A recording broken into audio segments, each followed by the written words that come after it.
짧게나마 배워보는 교사교육! 재밌죠? 교사교육! 안녕하세요, 조상은입니다. 교회 교사와 관련된 책들을 짧게나마 요약하고 리뷰하는 교회 교사교육 7번째 시간을 시작하도록 하겠습니다. 저번에 살펴봤던 책은 김남준 목사님이 쓴 교사 리바이벌이라는 책이었죠. 그 첫 장은 그 마음입니까? 라는 제목으로 교사가 사명에 대해서 어떻게 생각하는지에 대한 내용이었습니다. 그래서 한 문장으로 요약하면 교사로서 영혼들을 목자 없이 유리하며 고생하는 양떼들로 바라보시고 마음 아파하시던 그 그리스도의 마음이 있습니까? 아이들을 보고 마음 아파하는 그리스도의 마음이 있는지를 돌아보는 내용이었죠. 그럼 우리가 다음 장 한번 살펴보도록 하겠습니다. 두 번째 장은 그 기초입니까? 라는 제목으로 교사가 영혼들을 어떻게 사랑할지에 대해서 다루는 내용입니다. 먼저 처음 보면요, 기초공사를 잘 하지 않는 집은 금방 균열이 생긴다라고 얘기하면서 교사로서의 부르심에도 기초가 있는데 이 기초가 제대로 닦이지 않으면 쉽게 낙심하여 중도에 포기하거나 매우 적은 열매밖에 거두지 못한다라고 운을 떼고 있죠. 기초공사가 중요함을, 이것이 잘 안 됐을 때 교사는 중도에 넘어질 수밖에 없음을, 또는 적은 열매를 거둘 수밖에 없음을 얘기합니다. 그러면서 교사로서의 부르심의 기초는 가르치는 재능이나 다른 사람을 돌보는데 보람을 느끼는 자기 성취, 이런 것이 아니다. 교사로서의 부르심의 기초는 우리가 하나님의 사랑을 입은 자녀라는 사실을 자각하는 것이다. 능력이나 자기 만족이 아니라 나는 하나님의 사랑을 받은 자녀야 라는 것을 먼저 자각하는 것이 교사의 부르심의 기초라고 얘기하는 거죠. 모든 그리스도인들의 출발 또한 그렇다. 사랑을 입었다는 것은 거저 사랑을 베풀어 주셨다라는 의미이다. 하나님께서 우리를 거저 사랑해 주신 거죠. 이런 부르심 속에 다른 영혼을 섬기고자 하는 열망을 갖게 되는 것이기에 부르심의 기초라 할 수 있다. 하나님께 거저 사랑을 받았기에 다른 영혼을 내가 거저 사랑해 줘야겠다라는 이 다짐 속에 이 부르심의 기초가 마련된다는 얘기입니다. 그러면서 김남준 목사님은 이렇게 얘기합니다. 교사로서 영혼을 위한 섬김은 이렇게 잊을 수 없는 하나님의 사랑을 입은 자들이 그분께 드리는 최고의 사랑 표현이다. 하나님의 사랑을 입은 자들이 하나님께 사랑한다고 하는 최고의 표현은 바로 영혼을 섬기는 것. 교사로서의 모든 섬김과 수고의 동기가 하나님을 향한 사랑이 되도록 해야 한다. 내가 영혼을 섬기는 게 결국은 하나님의 사랑에서부터 출발하는, 그리고 하나님의 사랑을 향하여 있는 섬김이 되어야 한다는 거죠. 그러면서 이렇게 얘기합니다. 베드로에게 주님께서 했던 질문도 내가 나를 사랑하느냐이다. 교사로서 섬기기 위해서는 반드시 영혼들에 대한 사랑이 섬김의 기반이 되어야 한다. 이로써 교사를 통해 하나님의 사랑을 경험하게 하시고 하나님을 사랑하는 것이 행복임을 알게 하심으로 교사가 그들의 목자가 되게 한다. 하나님을 사랑하는 것으로 영혼을 섬기면 영혼이 그들을 보면서 이게 하나님의 사랑으로부터 왔구나를 자각하게 되면서 하나님의 사랑을 배우게 되고 자연스럽게 우리가 그 가운데 목자가 된다라고 얘기하는 거죠. 그리고 이렇게 얘기합니다. 만약 그리스도를 향한 사랑 없이 교사의 직분을 감당하게 되면 오히려 예수 그리스도께 가까이 다가가지 못하는 방해물이 된다. 내가 하나님을 향한, 그리스도를 향한 사랑이 없이 교사를 하면 오히려 하나님께 다가가지 못하는 방해물이 된답니다. 굉장히 기억해야 될 요소죠. 우리는 그저 하나님의 사랑 때문에 당신을 섬긴 것밖에 없다고 해야 한다. 이게 하나님을 사랑하는 것으로 영혼을 섬기는 것이 아니게 되면 우리 자랑이 되고 우리 공로가 되고 내가 드러나게 되기 때문에 오히려 방해물이 되는 거죠. 그러나 하나님을 향한 사랑으로 시작하게 되면 그 모든 것이 내가 단지 하나님 때문에 이러한 섬김을 갖게 된다라는 방향으로 우리를 인도한다는 겁니다. 그러면서 이렇게 얘기합니다. 예수 그리스도를 향한 사랑에 감격이 없는 사람이 다른 영혼을 섬길 때 그 깊이는 천박할 수밖에 없다. 섬김의 원동력은 교사로서의 일에 대한 사랑이나 의무감이 아니라 그리스도께 대한 사랑과 인격적인 헌신이다. 우리의 섬김의 원동력은 그 어떠한 것도 아니고 하나님을 향한 사랑, 그리고 그와의 인격적인 관계와 더불어서 하게 되는 헌신이어야 된다는 거죠. 주님을 뜨겁게 사랑하는 것이야말로 교사로 섬길 때 가장 중요한 자격이다. 너무 중요합니다. 하나님을 뜨겁게 사랑하는 것이 교사의 자격이 된대요. 주님을 향해 뜨거운 사랑을 품은 사람들은 반드시 그분의 진리를 알고 싶어 한다. 하나님을 알고 싶어 하는 것이 교사의 마음이 되어야 학생들에게 하나님을 알리고자 하는 삶으로 전달이 되겠죠. 교사들, 그리고 사람들이 복음 진리에 냉담한 이유는 주님을 사랑하지 않기 때문이다. 교사가 하나님의 말씀에 갈망이 없다는 건 하나님을 사랑하지 않기 때문일 거라고 얘기합니다. 하나님을 사랑하지 않은 채 영혼들을 섬기게 되면 오히려 방해물이 된다는 것을 우리가 생각하면서 하나님을 향한 뜨거운 사랑이 우리 교사의 가장 기본적인 자격임을 기억해야겠죠. 그러면서 이렇게 얘기합니다. 교사는 영혼들에게 하나님을 가르친다. 그 가르침은 영혼들에게 지식으로 생명을 얻게 하지 않는다. 가르침은 지식이 아니라는 거죠. 기독교 신앙은 머리로 전수되는 것이 아니며 삶을 통하여 체험되고 전수된다. 삶을 통해서 전달이 된답니다. 하나님의 사랑을 받고 그 사랑에 매여 살아가는 사람들의 삶에는 하나님의 살아계심을 떠올리게 만드는 특별한 것이 있다. 어떤 지식이 아니라 그 삶 속에서 하나님을 사랑하는 것이 전달되면서 특별히 전달되는 그 무언가가 있답니다. 이것이 바로 교회 교육에서 가장 중요한 기초이다 라고 얘기를 하죠.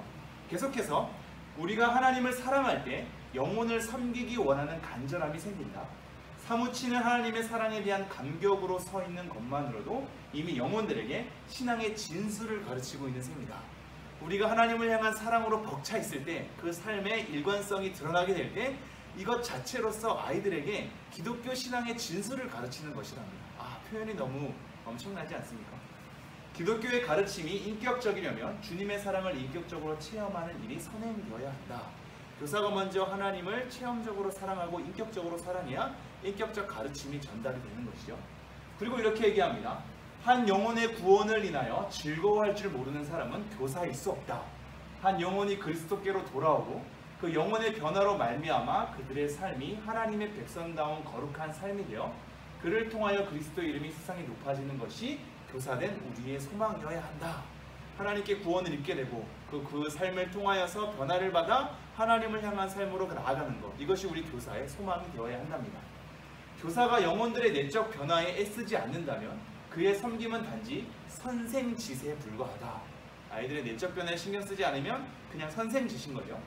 교사인 우리의 사명은 두 가지이다. 첫째, 구원받지 못한 영혼들에게 복음을 전하여 구원에 이르게 하는 것이고, 둘째, 구원받은 영혼들이 주님 닮은 성품이 되어 거룩한 삶을 살도록 가르치는 것이다.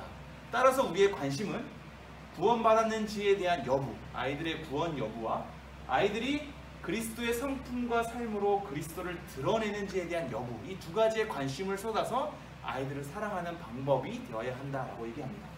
그리고 이렇게 얘기하죠. 우리는 단지 그들과 친구가 되어 그들을 즐겁게 하기 위하여 부름받은 사람들이 아니다. 애들과 친해지고 애들을 행복하게 하는데 우리의 초점이 잡혀있지 않다. 우리는 그들을 근원적으로 회복시키기 위해 부름을 받은 자들이다. 그러므로 교회에서 하는 여러 행사 또한 영혼들에게 어떤 유익을 끼칠 수 있는지 자문한 후에 심사숙고하여 결정하여야 한다라고 얘기하고 있습니다. 단순히 노는 게 아니란 얘기죠. 아이들 영혼에 대한 변화, 이것이 우리 교사에 대한 사명, 목표라는 겁니다. 우리가 영혼을 돌볼 때 가장 쉽게 내어줄 수 있는 것이 바로 물질이다. 물질에 대한 태도는 하나님의 사랑을 얼마나 깊이 경험했는지를 보여주기도 한다. 영혼에 대한 깊은 애정이 있는 사람은 물질을 내어줄 수 있게 된다. 영혼을 위한 물질의 나눔은 사랑의 문제이지 결코 훈련과 숙달의 문제가 아니다. 물론 이것은 쉽지 않은 일이다. 그러나 영혼들을 사랑할 때 아무것도 아깝지 않게 될 것이다. 우리 아이들을 사랑하게 되면 자연스럽게 물질로 섬기게 되는 삶이 나온다고 얘기를 하고 있는 겁니다. 그러면서 이 말씀을 인용하는데요. 내가 너희 영혼을 위하여 크게 기뻐함으로 재물을 허비하고 또 내 자신까지 허비하리니 너희를 더욱 사랑할수록 나는 덜 사랑을 받겠느냐. 고린도후서 12장 15절 바울의 말을 인용하고 있습니다. 바울은 본문에서 내 자신까지 허비한다 라고 말하고 있다. 사실 이렇게 하신 분은 주님이시다. 교사란 주님의 사랑하시는 영혼들을 위하여 자신을 허비하도록 세워진 사람들이다. 물질의 허비를 넘어서서 자신을 허비하는 사람들이라는 거죠. 우리는 우리 아이들을 얼마나 생각하는가, 내 자신을 허비할 각오가 되어 있는가를 묻고 있습니다. 그러면서 이렇게 얘기합니다. 우리가 정말 하나님을 사랑한다면 그만큼 처절하게 주님을 위하여 살아야 한다. 그러한 삶이 영혼을 섬기는 동기가 되어야 한다. 하나님을 사랑하는 것이 영혼 섬김의 동기. 우리가 영혼을 섬기는 도중에 그들을 위해 아무것도 할 수 없다는 생각에 절망해보지 않고는 하나님께서 영혼을 축복해 주시는 은혜로 말미암는 희락이 무엇인지 모른다. 섬기는 영혼들 앞에서 자신이 얼마나 연약한지를 체험해보지 않는 사람은 그들을 통해 받는 위로가 얼마나 큰지도 모른다. 쉽게 말해서 절망해보지 않고는 아이들 속에서 근심하거나 자기가 얼마나 연약한지를 고백해보지 않고서는 아이들이 회복되는 것에 대한 기쁨, 아이들이 변하는 것에 대한 큰 희락을 깨닫지 못한다. 그만큼 누리지 못한다 라고 얘기를 하고 있는 거죠. 자, 그러면서 이렇게 얘기합니다. 영혼을 섬기기 위하여 부름받은 교사들은 하나님을 사랑하는 마음으로 자기의 모든 것을 던져 헌신해야 한다. 그럴 때 비로소 자신도 변화될 수 있다. 교사로서의 사명감은 그 일을 하지 않으면 안 된다는 신적인 강제력, 하나님이 날 이렇게 메웠다는 그런 강제력을 마음에 느끼는 것으로 시작된다. 도무지 뿌리칠 수 없는 마음의 강제력이 바로 교사로서의 사명감이다. 도저히 내가 이 일을 놓고서는 살아갈 수 없는 마음의 강제력이 있다는 거죠. 교사로서의 섬김에 가장 중요한 두 가지 가치가 있다. 하나님은 하나님의 영광, 또 하나는 영혼들의 하나님을 향한 변화와 성장이다. 우리는 이 일을 위해 수고해야 하는 존재들이다. 하나님의 영광과 아이들의 변화, 이 일을 위해 수고하는 것이 교사의 헌신과 목표다라고 얘기합니다. 자, 그리고 이렇게 얘기하죠. 방법과 시대 상황 때문에 어쩔 수 없는 한계처럼 이해되는 악 조건들은 대부분 영혼에 대한 뜨거운 사랑으로 극복할 수 있다. 하지만 영혼에 대한 뜨거운 사랑이 부족한 것은 그 어떤 것으로 대신할 수 없다. 교회 교육에서 아무리 지적하여도 지나침이 없는 가장 근본적인 문제는 교사들의 가슴에 영혼들을 향하여 자기의 모든 것을 내어주려는 불붙는 그리스도의 사랑이 없는 것이다. 그리스도를 향한 불붙는 사랑이 없는 것이 가장 근본적인 문제랍니다. 이것부터 회복해야 영혼들을 바르게 사랑할 수 있다는 거죠. 그러면서 이렇게 얘기합니다. 하나님의 일은 하나님에 대한 사랑으로 미친 사람들만이 해낼 수 있다. 하나님을 대한 사랑으로 미친 사람들만이 이 일을 잘 해낼 수 있다고 얘기합니다. 그러면서 이렇게 마지막으로 얘기하죠. 우리가 가르친 영혼들이 우리의 섬김을 통하여 얼마나 구원받았는지를 생각해보자. 내 섬김을 통하여 아이들이 구원받았는가? 생각해보랍니다. 만약 우리가 적당히 영혼들을 섬기고도 하나님 앞에 반성하는 마음과 가슴 아파하는 회개가 없다면 우리는 더 위험한 상황에 놓여있는 셈이다. 아무런 마음의 반성이 없으면 위험하다. 교사들이 영혼들을 위하여 미치지 않으면 황폐한 교회 학교가 되어버린다.